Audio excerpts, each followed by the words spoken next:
to Pro Booth Talk, photo booth insight, tips, and banter recorded by boothers for boothers. Brought to you by ProBoothTalk.com. Welcome to Pro Booth Talk.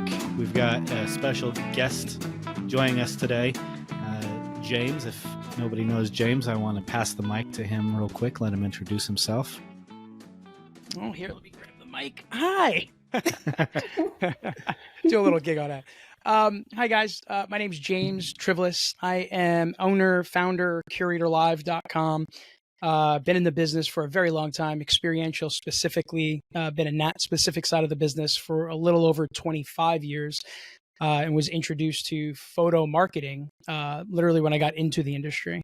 Do everything from, I've been on almost all sides of the coin, from the actual activation side of things to working with the agencies, marketing, advertising, PR, figuring out exactly what their goals are, KPIs, etc., all the way down to the opposite end of the spectrum, building a 360 photo booth with, 50 plus cameras and doing it for Nike and, capturing people, processing those videos.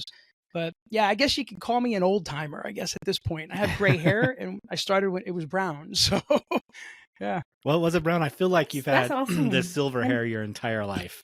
That's what people know me for. That and the orange shoes. Yes. I haven't seen the orange shoes, but I didn't know you came from both sides. That's really interesting, James. I did. I actually, it was interesting. People always ask, how do I get into the industry? And I don't know if I should get into that, but I was literally skydiving up in Tampa, Florida. And I took a year off of life, just enjoying my life. And I was there and I had walked into a pizzeria and there were two girls there. Again, going back about 20 some odd plus years ago. They had careerbuilder.com shirts on. And they asked me, or I walked up to them and said, hey, I need a job. Can you help me get a job? And they looked at me like, who are you? What are you doing here? Why are you asking me this question? I'm like, well, your shirt says careerbuilder.com. Can you help me? So they laughed. I'm not kidding you. 48 hours later, I was on tour for careerbuilder.com, working for the marketing agency, running around the country. So I had no idea what experiential was, had no idea what guerrilla was. And this is, again, I was a kid, but I learned very quickly this was experiential marketing. So from there, 3 months later, I literally moved to San Francisco because my background was actually retail. So upper management. I actually helped H&M come to the United States. I actually lived in Sweden for 6 months, helped them build their management training program, brought that here to the States. So I'm upper management, large scale management of 200, 300, 400, 500 employees at any given time. And took that knowledge, brought it to the marketing agency, and we started doing deals with Wells Fargo, Second Life. I don't know if you know who they are, many, many years ago, and a lot of other brands. So, and each one of those had some sort of photo marketing activation, roaming photography, actually. Let me speak about that. Roaming photography was literally one of the first things I did. That was with picture marketing back in the day. They had a little camera, had a little barcode scanner on it. Had a little card. You scan the card, you take the picture, and you tell the person, go to this website, enter in your code. Not only will you be entered in for a prize, but you will also receive your photo. And that was my introduction into photo marketing per se. And then from there, I've worked for staffing agencies within the industry. I've done things with Nike. We've done some large activations, large scale, especially for their skateboard. Now, mind you, everything I'm talking about is my past. Future, or what I'm doing now, obviously, I realized during that entire time that there had to be a better way. And that's what led me to where I am today, which is obviously Curator and the software. So, yeah. Perfect. That's great. And you mentioned roaming photography, and that's kind of what we're doing here today. We want to hit that topic a little bit, which is a great learning experience for me because we actually don't offer any roaming photographer. We are exclusive to photo booths.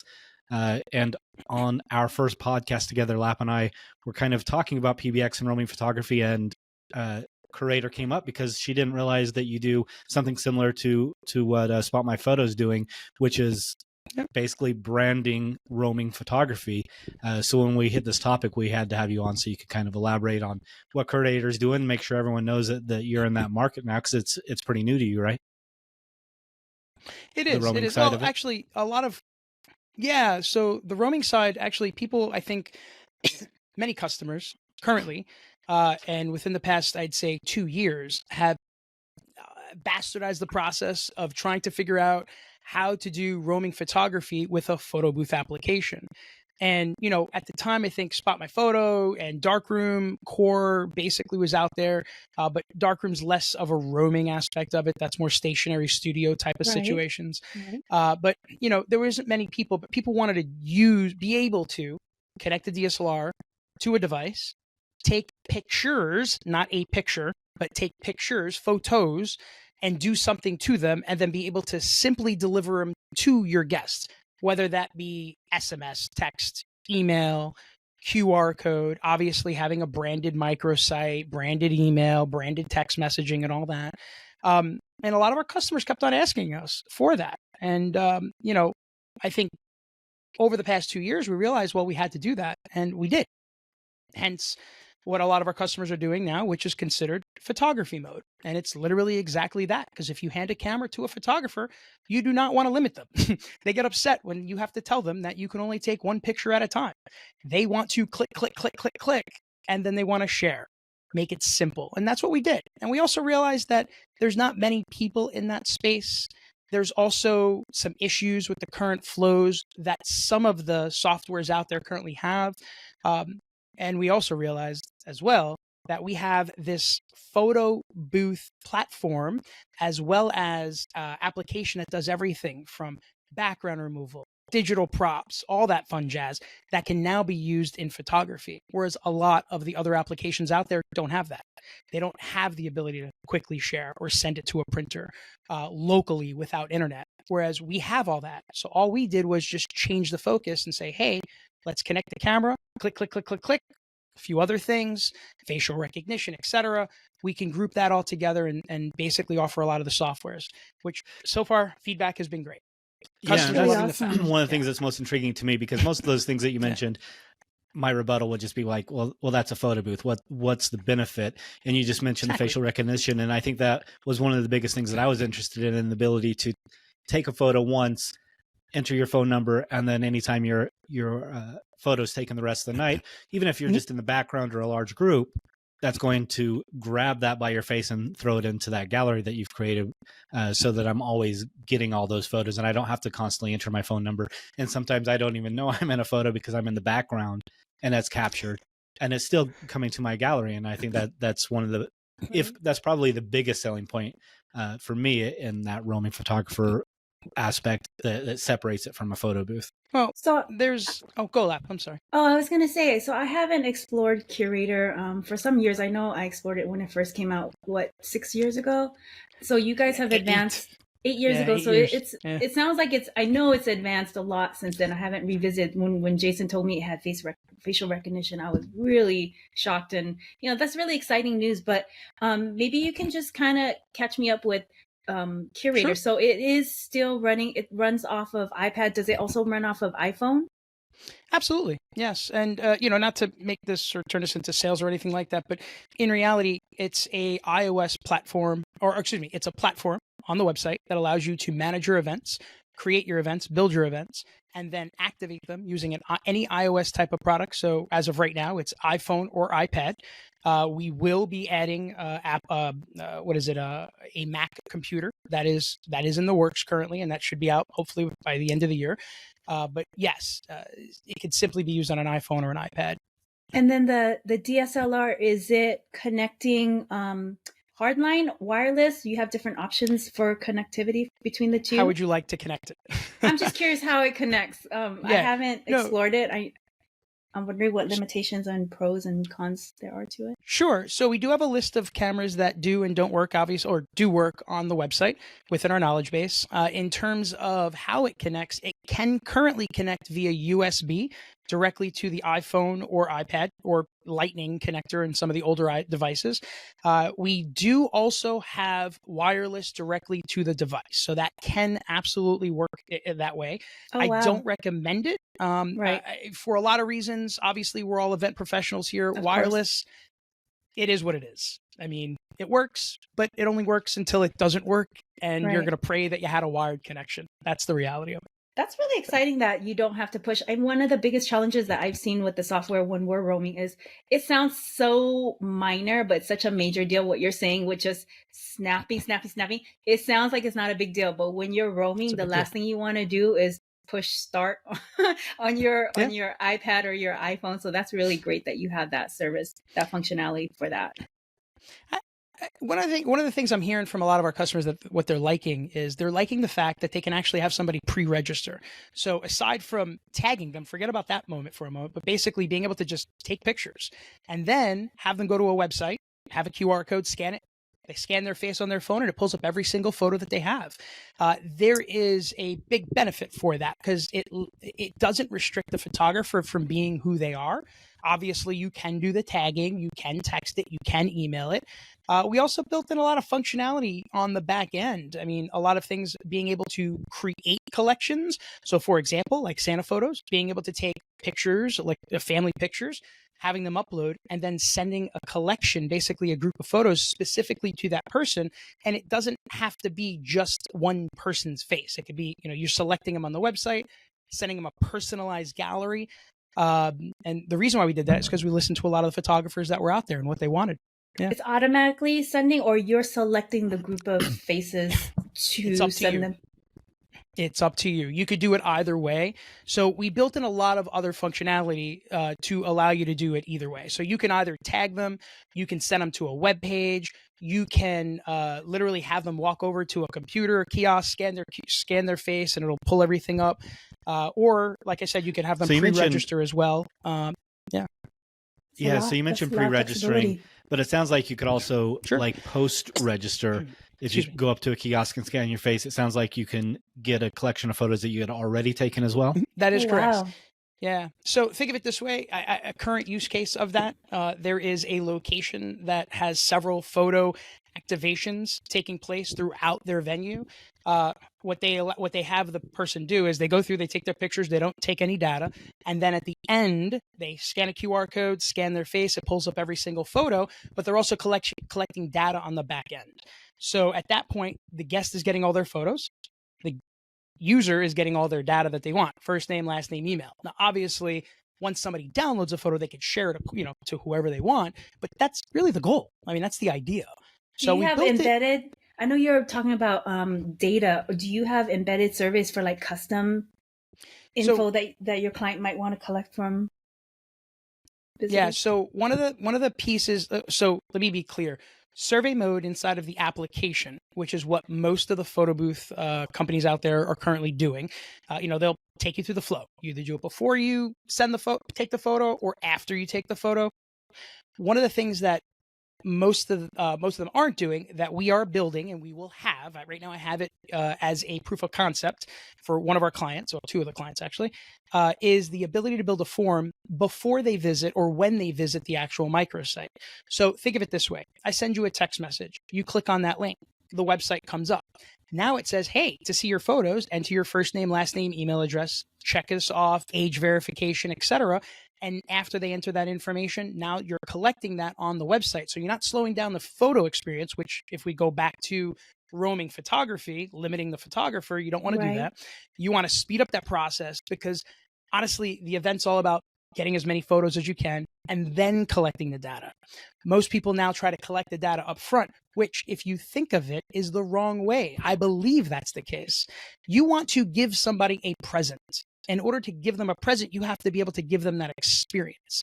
Roaming photography is, hey, let me take your picture at the event, step and repeat, smile. And they're like, oh, awesome. How can I get this photo? Oh, I could text you a link. Great. That's where you put the barrier of entry. You don't put it before. I don't think you do it right after. You do it when they receive it. Because when they're on their phone, they're more willing to do anything. And the beauty of that is that when you're on your own device, it pre-populates almost everything you're going to ever want. Name, email address, phone number. So they don't even think about it. They just press send. So do you have a timeline of when you're possibly rolling out with this, or? Yeah. So photography mode. Stages.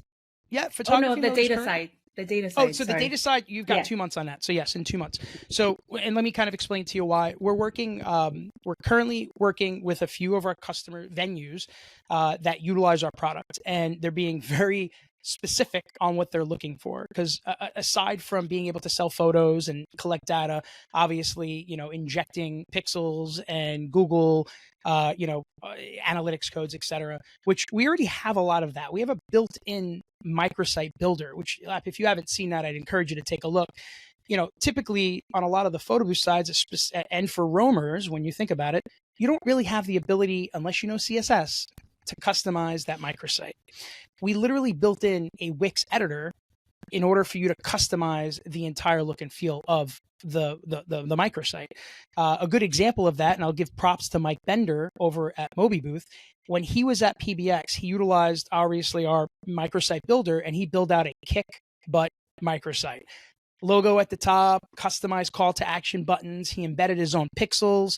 I think he even did some back end data capture on it. So, but it really looked great. And you can literally make that microsite look like any other, website that's out there, which is beneficial, or can be very beneficial, especially for your higher end clients that want that.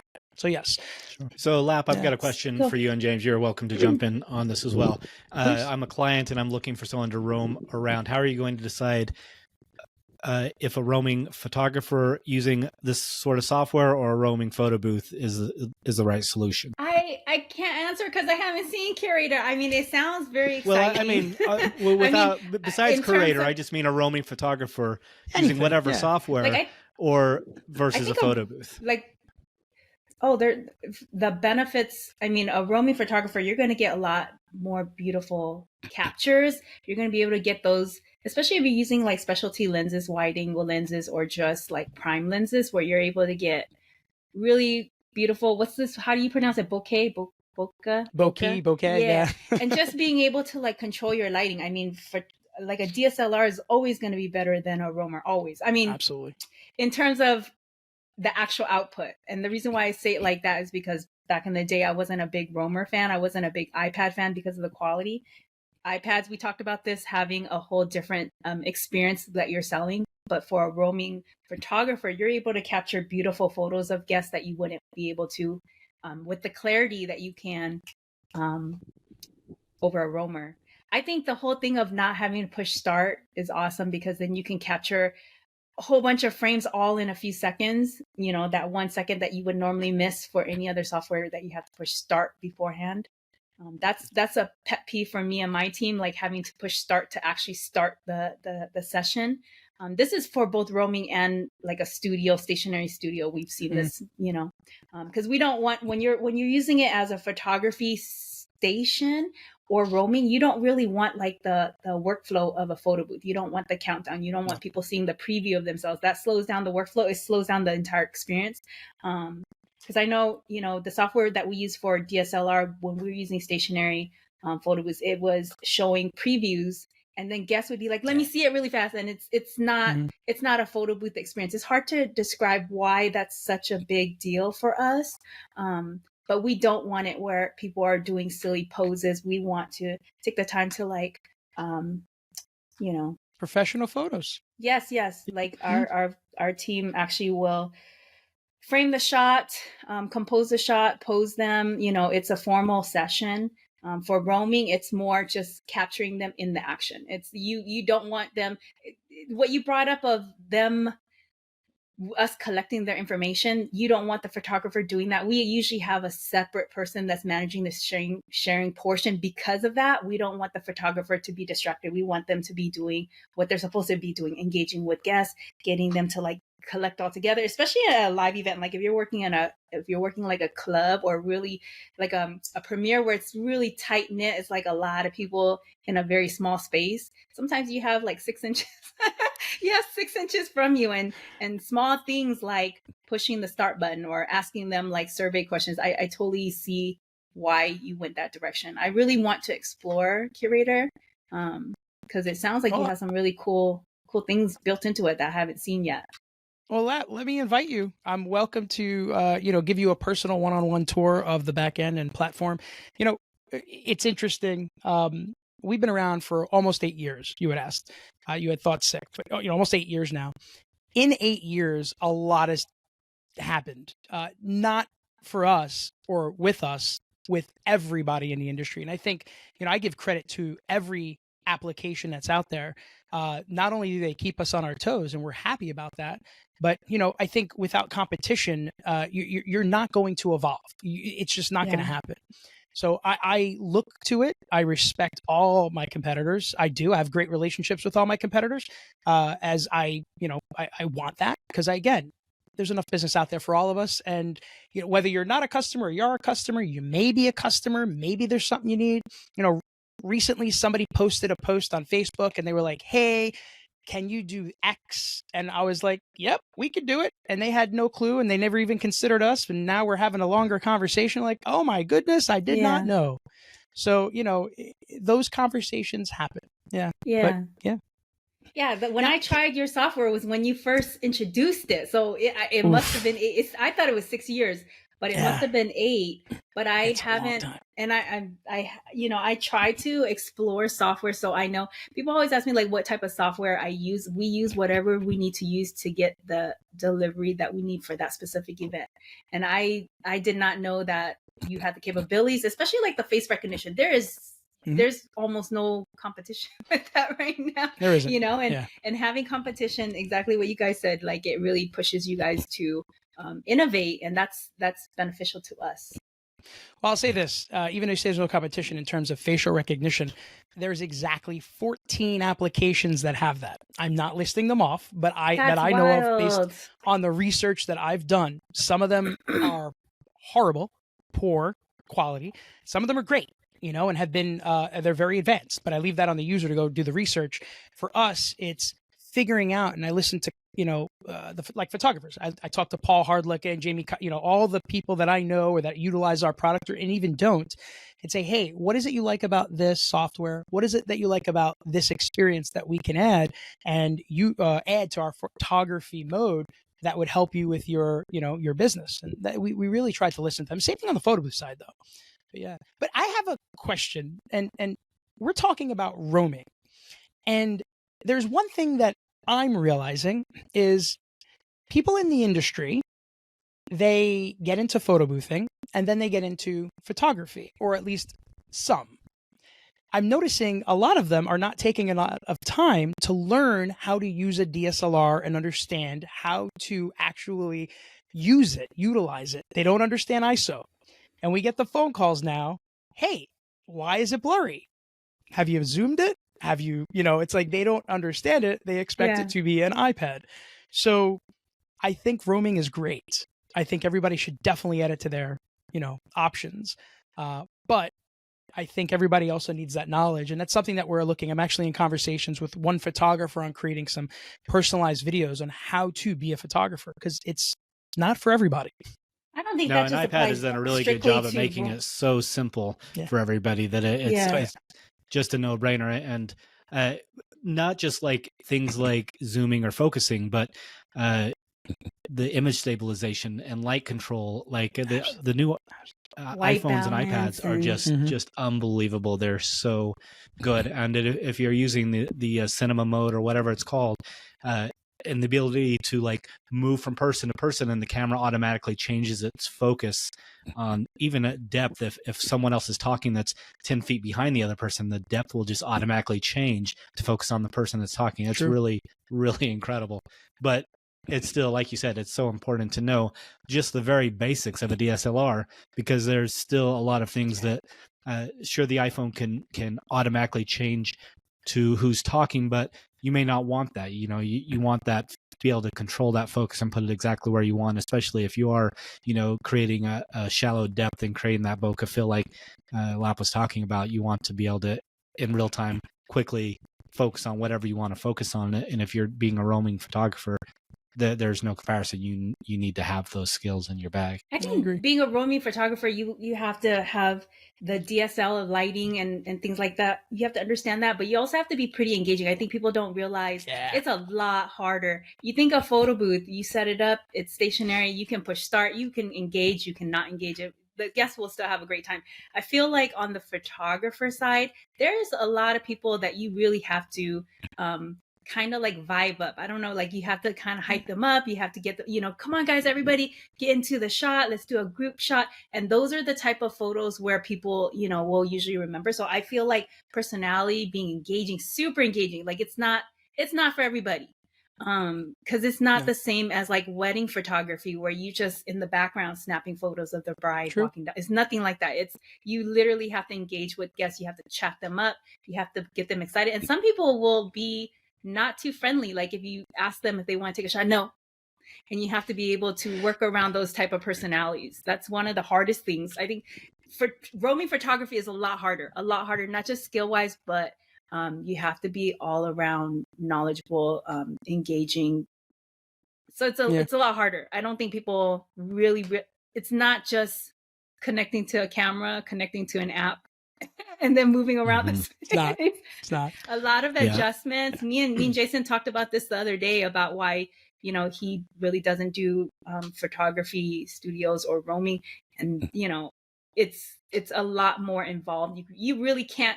Some people wing a photo booth, you know, even with the DSLR, some people wing it, you know, they set the lightings, they never touch it again. But with roaming, you can move from a room that's super bright, daylight, to pitch dark, and not knowing and understanding camera settings is it's a huge deal. I agree. Absolutely agree with you. Yeah, and that's one of the biggest benefit, I think, of photo boothing is you have absolute control of your lighting. So if you're using a strobe anyways, whereas like you mentioned with the roaming around, it's constantly changing. Even in the same room from one area to the other side of the room, the lighting can be drastically different. We do roaming with the roaming photo booths. and I mean, you're right. You have to be way, way more engaging. Like the most engaging of our hosts are going to be the ones that are going to get those jobs, because you need to be able to approach people and encourage them to take photos. But we found, at least with roaming photo booths, once you get started, we almost look like a comet moving around a room with people tailing behind us because they're interested in what's going on. They see that light, they see the screen, and the engagement is everyone wants to participate once it gets started. Whereas I feel like you lose that with a roaming photography because you don't have that constant light. You don't have the screen. I know there's a lot of benefits. I think it's just two different experiences, and some are right for some crowds and not right for other crowds, I guess. I love that these apps are starting to roaming photography with instant branding was not a huge thing for a long time. There's a lot of photographers still to this day. They may have the knowledge of photography, but they don't necessarily know how to instant brand. And that just puts us in our industry. That gives us such an advantage. Like when I sell it to my clients, I'm always talking about not just us being in the action, capturing photos of your guests, you know, on the dance floor or, you know, within your branded space. You know, a lot of clients, when they do activations, they don't just have the photo booth. They may have like a grass wall with their branding. They might have like, you know, napkins with their branding. And just having a roaming photographer, you're able to capture that and really get additional content out on like social media. And the instant branding is so amazing. Like I always talk about that side of it. Like you don't realize, when I first started, I started as a photographer, self-taught photographer, and it was difficult to find any sort of software where you can just capture and have that branding instantly applied. Like I think back in the day it was Photoshop, but it wasn't instant. So Let's define roaming. You know, because sometimes I most recently I was up in Washington D.C. One of our customers up there, and he had 9. I'll call them roaming because it was actually professional photography setups. Literally 9 of them: 9 backdrops, 9 photographers, 9 tripods, 9 DSLR cameras, 9 iPhones, etc. Taking pictures and sending them directly to the printer. Obviously, giving them to them digitally as well. I still classify that as roaming, you know, in that sense. But one of the things that I think that first I had said that, you know, people have to learn how to use a camera. But one of the things I most recently learned, and this was last week, as I was working with one of our customers that did an event up in New York, there are a ton of settings now inside of these DSLR cameras that I did not even know existed. Everything from filters, beautification, you name it. I mean, there's a lot. So don't overlook those. And I recommend, especially if you're roaming, you might want to consider, again, maybe not to the professional photographers out there, but for people that don't know DSLR or SLR cameras or, 100%, consider learning maybe some of the automated settings, some of the automated filters, as it could help them actually take some better photos. Yeah. Sorry. I didn't That's interesting. realize there are cameras with automated filters. Actually, I mean, I know you've got like the can't remember what it's called, but like the portrait mode and the landscape mode. I'm talking about orientations, but also like in Canon cameras, they've got those as like modes, and I can't remember what else what Black other and ones they white. have. Yep. Like nature or something like that, where it kind of has like more vibrant colors or things like that. But I didn't know that there were actual like beauty filters or anything. There are. Interesting. Yeah, the R50, R100, R7, the one that I'm playing with right now, even the beauty filter blew me away. I mean, not that, we don't have our own inside of the application, but to be able to just let the app do what it does and do everything on the device is pretty impressive. It really is. And allows you to do a lot of other things. Yeah, pretty cool. I wonder if people who are roaming, are they using those entry-level cameras, or are they using higher-end full-frame cameras? I mean, James, it depends. Yeah. Oh, go. Oh, I was gonna say, I mean, from your own clients, like, are you finding a lot of people using entry-level cameras? It's the whole concept of like, what you carry, they judge you based on like the equipment. That I'm just curious if you're having a lot of people use entry-level cameras, or if you have them use more high-end stuff. Okay. So obviously we have the list on there in terms of what cameras they can use. Right. I would say this, okay, because there's always a flow to everything you do. And in every industry, photo boothing is an example of that, where you had you had people come in there, everybody started photo boothing, or, they bought a photo booth and everybody got their own apps and everybody started, going out there and providing that type of a service. And then people started to follow. But the people that started to follow were the ones that were looking for a low barrier of entry. So those are the individuals that were looking for a job. They wanted to start their own business and they knew they could do it, but they were unsure. So then they bought a cheaper photo booth, or they entered into they got into the iPad, but they bought the cheaper iPad, or they bought the cheaper photo booth, etc. Same thing is happening in photography. Now, when I talk to photographers, obviously I talk to the Pauls and the Jamies of the world. They're coming with their Z, Nikon Z, whatever, or their Sony A, whatever, or their Canon A3s, A4, etc. The high end, and they're using them. But on the opposite end, people that are just coming into the industry or realize now that they now have the ability to offer another service, they're going out and they're getting an M50. I don't recommend that. I recommend at least at the minimum, get up to the next level, which would be the R50, R100, etc. But you could R7, R10, etc. Spend $1,000 at least on a camera, or at least $700-800. So I'm noticing the people that started off getting into the photo booth business entry level, they're now moving into entry-level photography. But I think that's going to grow as they educate themselves and as they grow their business. One thing though, I will say with photographers, and I can speak to the other applications out there that are roaming photography applications. They don't allow, or they limit the upload size of all the files. To a photographer, that's frustrating. If I'm taking a photo and it's let's just say 2,800 by whatever it is, 4,300, et cetera, they want to be able to present that to their customers. They don't want to downsize that. They don't want to provide a S1 or S2, sized image, which you can do. And that's one of the things that we're kind of setting ourselves differently. We're saying, hey, if you're a photographer and you want to take a 35 meg file, go right ahead.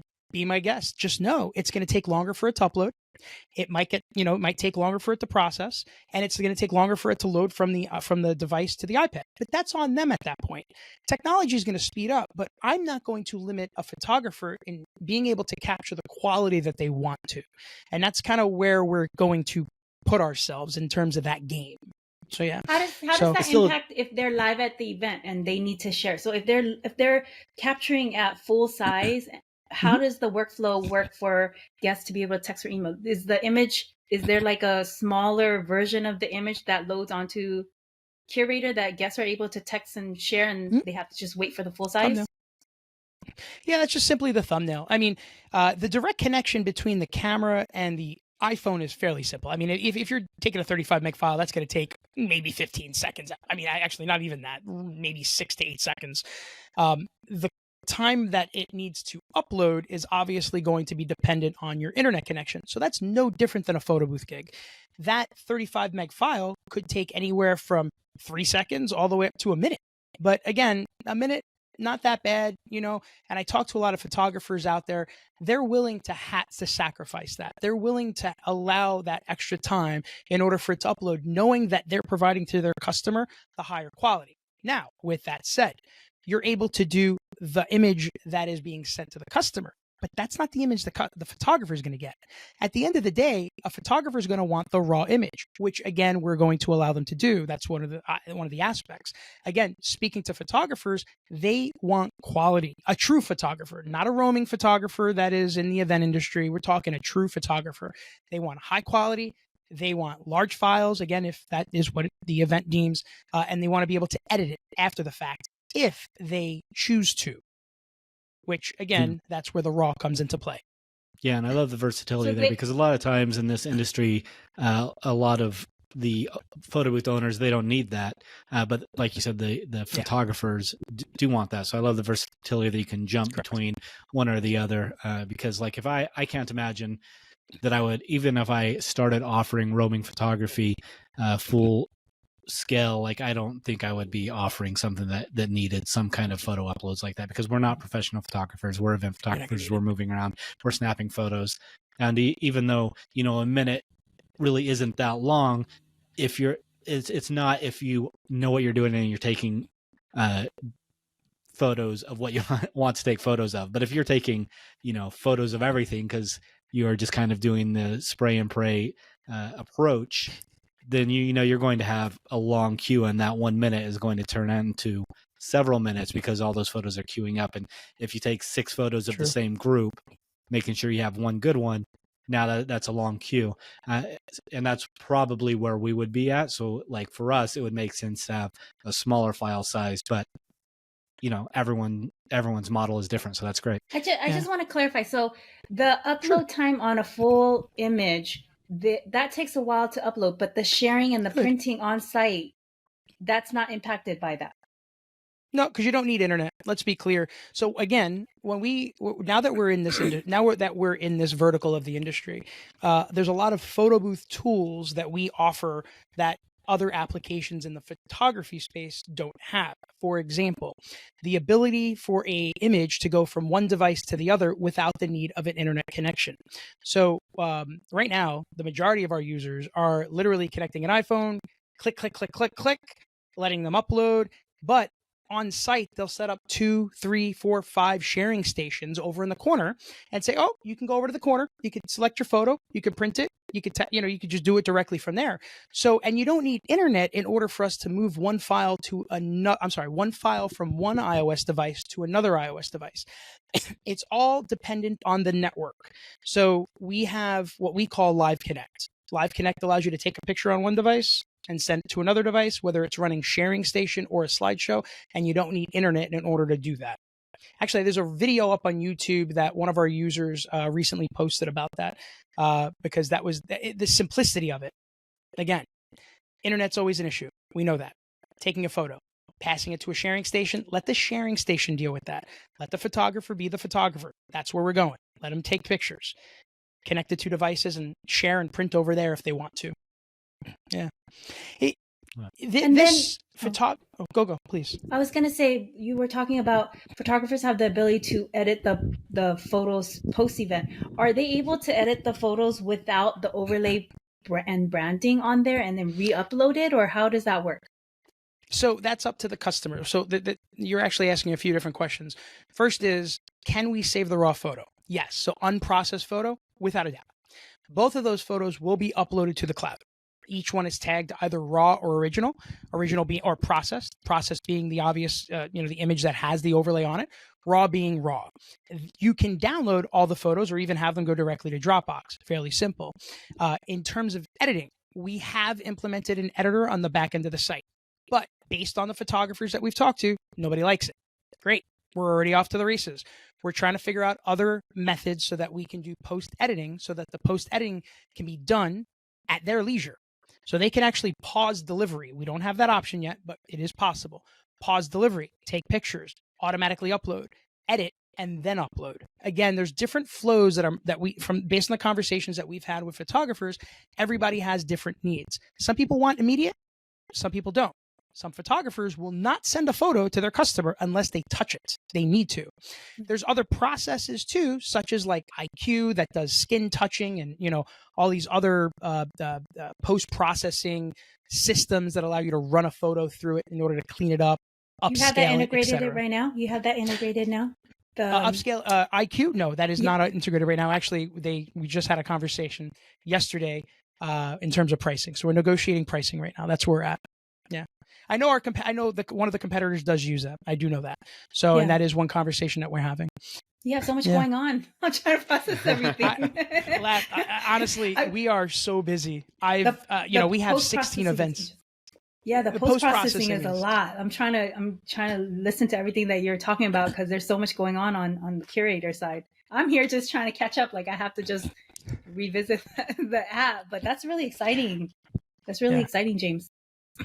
I just, people always ask, like, where do I see the industry going? Or, what do I see it, where do I see it growing? And in all honesty, I mean, photo boothing isn't going anywhere. 360s, they're not going anywhere. Do I see them growing probably as fast as they have? No. Do I see these robot arms, making a big splash? Not really. I mean, they are there. And the ones that have the great arms that cost upwards of tens of thousands, if not hundreds of thousands of dollars, they're the ones that are going to land the big events. But do I see it on a small side? Not really. Photographers, though, tons of them out there. We can all buy a camera for under $500. You can all be classified as a roaming photographer. That's it. And really, so there's a lot of ways. Photography isn't dead. Printing's not dead. I see a bigger picture out there, especially in the world of just capturing photos, capturing and deliver, hence curating those photos. Beautiful. Yeah, I agree. I'm moving that direction with my company. We're pushing more for not so much roaming photography. I feel like that's so much more complex that we don't really push that much. But I do love the idea of stationary photo studios.